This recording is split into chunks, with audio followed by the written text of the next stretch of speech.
इनसे मिलिए, ये है भारत के रोबो सोल्जर यानी रोबोटिक म्यूल। 4 पैरों वाला रोबोटिक म्यूल ऐसा ऑटोमेटिक सोल्जर है जो विस्फोटक और राइफल से लैस है। बिना किसी इंसानी दखल के ये ना सिर्फ दुश्मन पर फायर कर सकता है बल्कि सरहद पर निगरानी का काम भी बखूबी करता है। चीन से लेकर पाकिस्तान की सीमाओं पर तैनात है। गोली चलाने से लेकर हर मौसम में निगरानी तक करता है। रेगिस्तान हो या पहाड़ी इलाका, सर्दी हो या बरसात, भारतीय सेना का रोबो सोल्जर हर मौसम में काम करने में सक्षम है। इसे करीब 10 किलोमीटर की दूरी से ऑपरेट किया जाता है। ये अपने साथ 12 से 15 किलोग्राम तक रणनीतिक पेलोड उठाकर चल सकता है।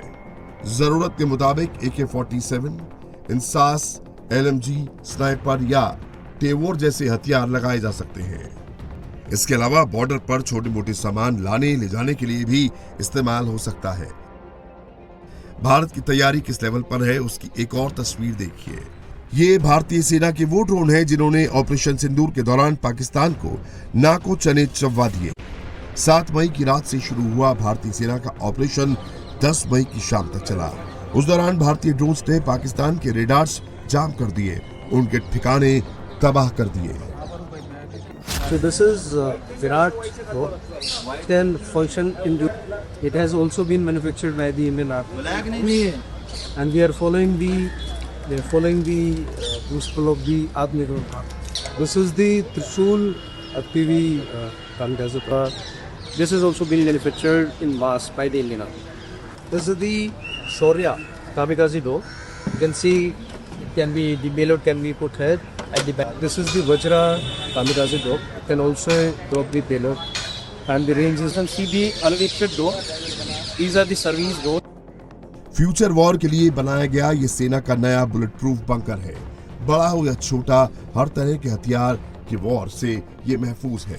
इसे डिजाइन ही इस तरह किया गया है कि दुश्मन का कोई भी हमला इसे भेद नहीं सकता। This permanent defense system has been innovatively designed by Indian Army to safeguard the lives of troops deployed in the forward area and high threat locations. This is a completely bulletproof and blast-proof bunker which gives protection from all kinds of small arms, medium arms and splinters.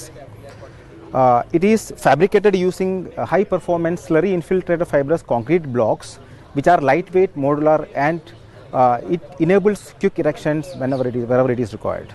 In dual-use purpose, this can also be used for HIDR operations and also construction of the rehabilitation shelters for the civilians who are located in the forward areas and the border areas.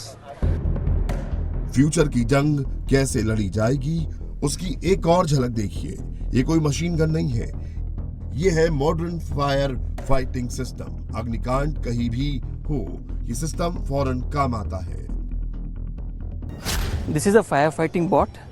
यह fireman को replace करता है। जहां तेज आग, explosion, collapse का chance रहता है, fireman की जान को खतरा रहता है, वहां पे ये फायरमैन दूर से एक सेफ जोन से इसको ऑपरेट करता है। ये आग के पास जाके आग बुझाता है।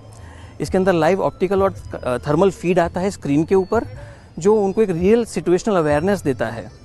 ये तीनों आर्मी, एयरफोर्स और इंडियन नेवी तीनों में इंडक्ट हुआ है। रिसेंटली ये विशाखापट्टनम रिफाइनरी में यूज़ हुआ था एक भीषण आग में। इस फायर फाइटिंग बॉट का डुअल यूज़ केसेस हैं, जहाँ पे ये सिर्फ डिफेंस के लिए नहीं बल्कि अदर सेक्टर्स में भी बहुत कारीगर काम आ सकता है, जैसे कि रिफाइनरीज हो गए, industrial application, civil applications, airport authority and even wildlife forest fires में।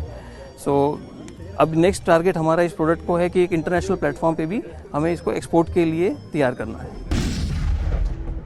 ऑपरेशन सिंदूर की मार पाकिस्तान अभी तक नहीं भूला है। मुनीर अपने जख्मों को अभी भी सहला रहा है।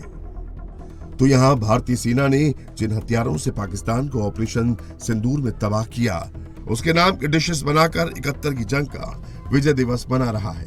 सेना प्रमुख के आवास पर बने डिशेस के नाम पर गौर फरमाइए।